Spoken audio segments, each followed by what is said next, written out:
Terima kasih Bu Elvida, Bapak Ibu semuanya. Assalamualaikum warahmatullahi wabarakatuh. Waalaikumsalam.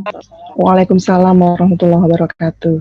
Selamat pagi dan salam sejahtera untuk kita semua.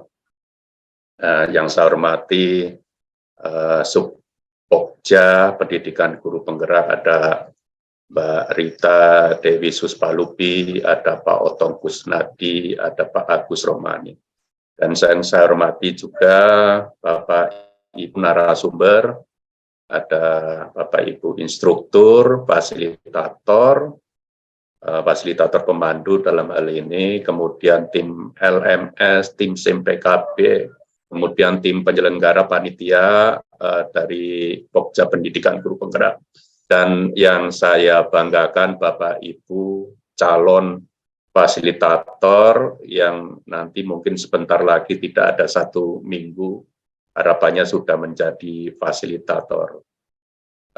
Saya ucapkan terima kasih pada Pak Sri Mulyono, Pak Nasik, ada Bu Titi dan Bu Lulu yang tadi telah membersamai teman-teman dan memberikan pencerahan bagaimana nanti pelaksanaan atau penugasan fasilitator yang akan bertugas di masing-masing PGB. Terima kasih juga pada Pak Rolambok ya, kemudian Bu Dende yang memberikan testimoni.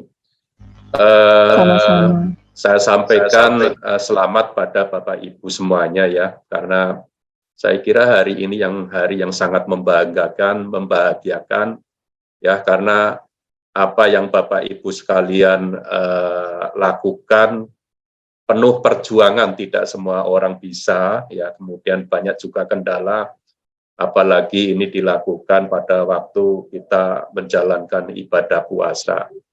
Saya nggak tahu Bapak Ibu apakah pada waktu puasa itu ya ada yang sambil persiapan masak, kadang-kadang itu kan ada nanti yang persiapan berbuka dan lain-lain sambil mengerjakan tugas. Nah, hari ini nanti Bapak Ibu sekalian biasanya Pak Kasiman, apa yang saya lakukan setelah penutupan? Menurut saya Bapak Ibu, saran saya healing dulu lah, atau rekreasi, atau berkunjung keluarga sama anak-anak. Tidak apa-apa, jangan terlalu berpikir, wah ini nanti rekognisinya seperti apa, penugasannya seperti apa. Silakan dilupakan aja dulu, karena nanti Bapak Ibu sekalian akan berproses ya. Berproses artinya nggak usah ditanyakan saja, nanti akan berproses, Bapak Ibu sekalian akan dihubungi, bila nanti sudah di-plotting gitu. Terus nanti seperti apa, tadi saya kira sudah dijelaskan oleh teman-teman Pak Sri, Pak Nasik, Bu Titi, dan Bu Lulu. Saya hanya menambahkan saja Bapak Ibu semuanya, kalau kemarin kita sudah buka atau lulus di tahap 1 itu ada 777. Ternyata Bapak Ibu setelah tim PGB lihat datanya itu, yang berasal dari guru dan kepala sekolah itu ada 727, artinya ini luar biasa ini ya, dari peran guru, peran kepala sekolah ya, yang kemarin bertugas sebagai pengajar praktek. Hanya sekitar 50 yang dari praktisi atau akademisi. Jadi ini kemungkinan nanti yang potensi untuk mengikuti rekognisi tentu saja lebih banyak. Nah, Bapak Ibu, nanti sebelum yang penting tadi sudah disampaikan, lulus dulu Bapak Ibu. Kalau sudah lulus nanti Bapak Ibu sekalian untuk ikuti tahap selanjutnya. Nah, tahap selanjutnya Bapak Ibu tadi sudah disampaikan, plotting fasilitator itu diberikan secara terpusat oleh kementerian. Jadi siapa yang akan bertugas itu diplotting oleh pusat. Nah, kita pasti mengutamakan fasilitator yang belum bertugas, ya belum bertugas. Karena ada juga Bapak Ibu sekarang sedang antri juga sekitar 1.000 fasilitator yang sudah bertugas di angkatan 4, angkatan 5 yang kemarin bertugas juga, itu bisa juga ditugaskan lagi. Tapi untuk penugasan fasilitator angkatan 8, 9, dan 10 pasti diutamakan yang belum bertugas. Nah, Bapak Ibu akan ditugaskan di fasilitator yang keberapa? Nanti kita akan lihat ya kuota atau potensi pesertanya yang akan ditugaskan atau yang akan berjalan. Bisa juga nanti Bapak Ibu ditugaskan di angkatan 8. Ya.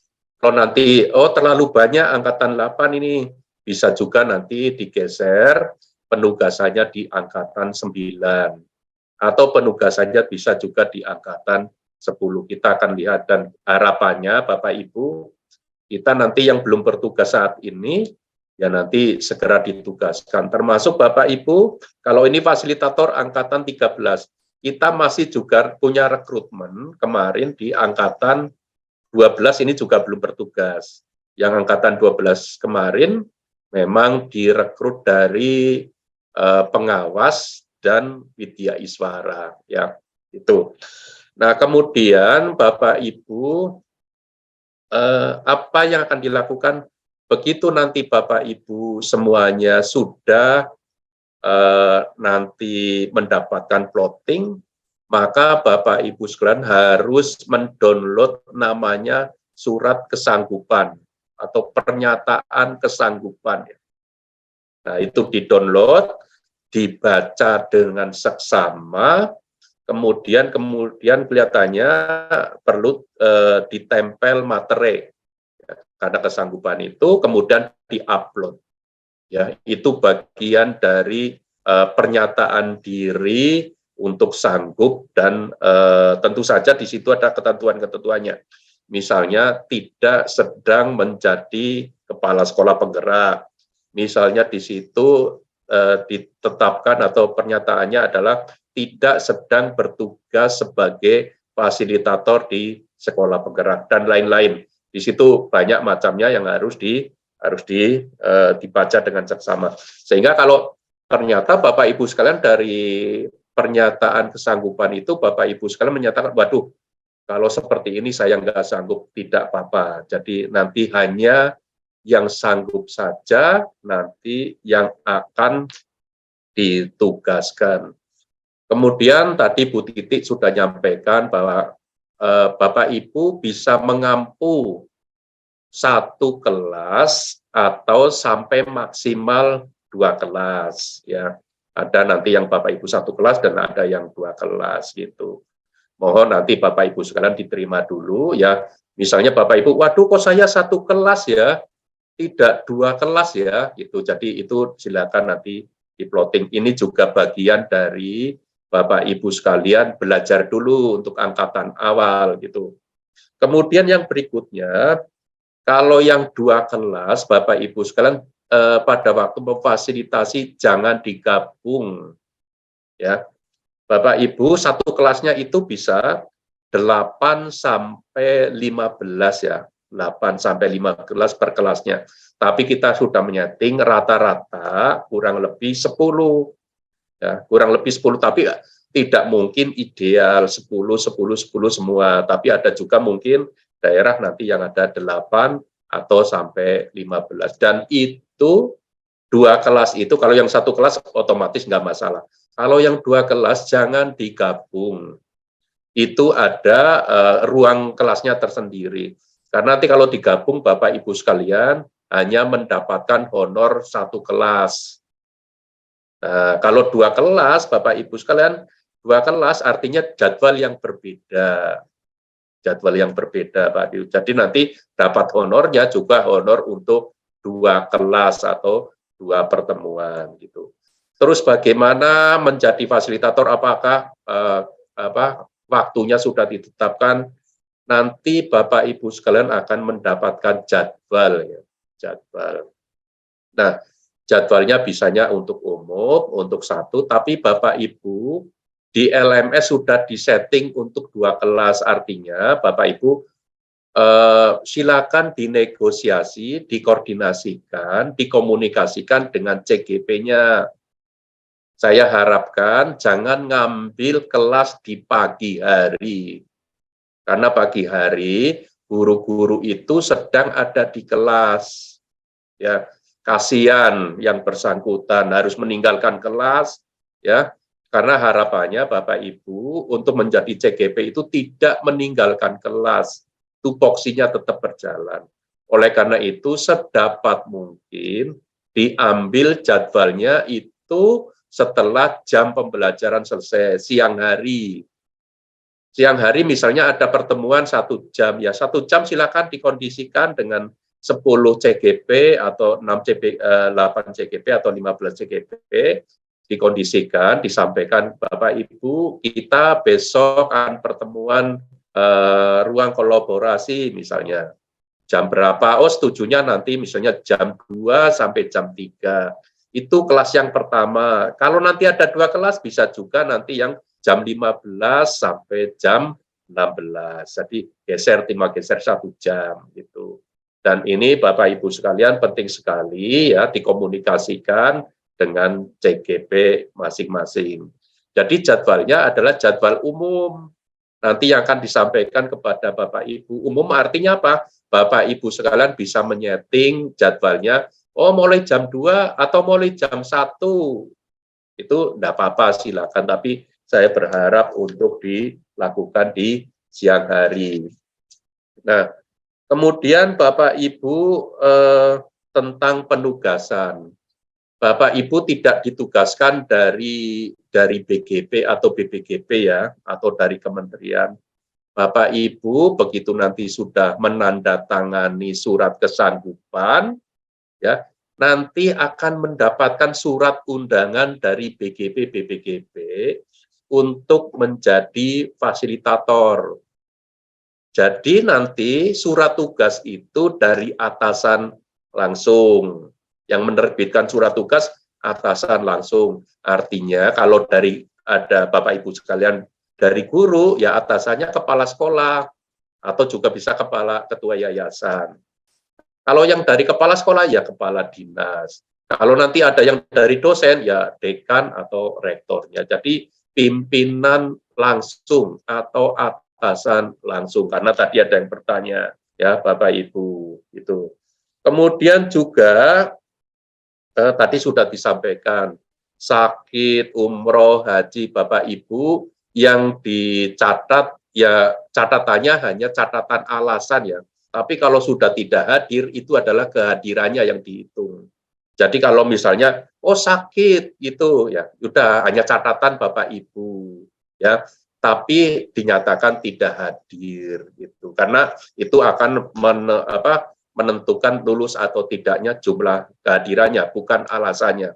Kemudian kalau haji kan jangka waktu lama atau umroh juga jangka waktu lama. Sedapat mungkin sudah direncanakan pada waktu mau penugasan atau pada menandatangani surat kesanggupan. Oh, ternyata nanti 1 minggu lagi atau 1 bulan lagi saya mau haji nih berangkat. Jadi saya tidak usah menandatangani surat kesanggupan. Bapak Ibu sekalian nanti ditugaskan lagi di angkatan berikutnya. Nanti tinggal Bapak Ibu sekalian komunikasikan dengan BGP BPGP-nya ya. Terus tadi ada misalnya tanya di tengah-tengah perjalanan sakit gimana ya, karena sudah terlanjur Bapak Ibu sekalian komunikasikan dengan BGP BPGP-nya. Jadi Bapak Ibu sekalian penting sekali untuk mengkomunikasikan. Bapak Ibu,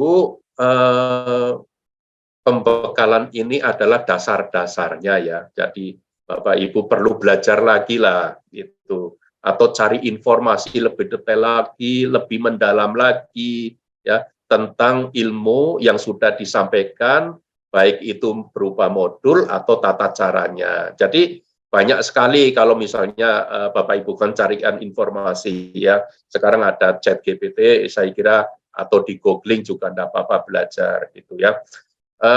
Terutama Bapak Ibu di IT-nya belajar juga kalau memang diperlukan. Nanti kalau ada fasilitator yang saling kenal, silakan belajar bersama juga tidak apa-apa.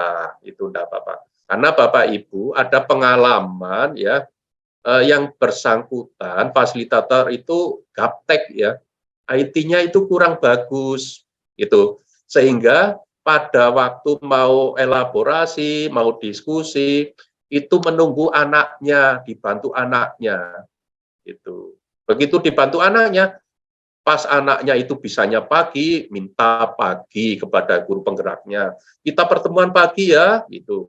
Kalau nanti tidak bisa, anaknya bisanya siang, baru siang. Bahkan ada yang menunggu anaknya untuk membukakan ini Zoom itu atau meeting itu di malam hari.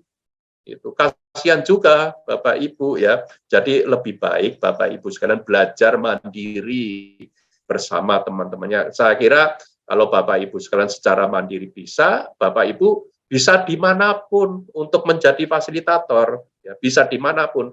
Kalau Bapak Ibu sekalian lagi ditugaskan di Jakarta, prinsipnya kalau ada sinyal Bapak Ibu sekalian bisa berjalan dimanapun bisa. Coba nanti kalau Bapak Ibu sekalian gaptek dan harus dibukakan anaknya, apakah nanti kalau tugas juga membawa anaknya juga gitu kan, masalah juga nanti. Jadi harapannya belajar lagi lah ini.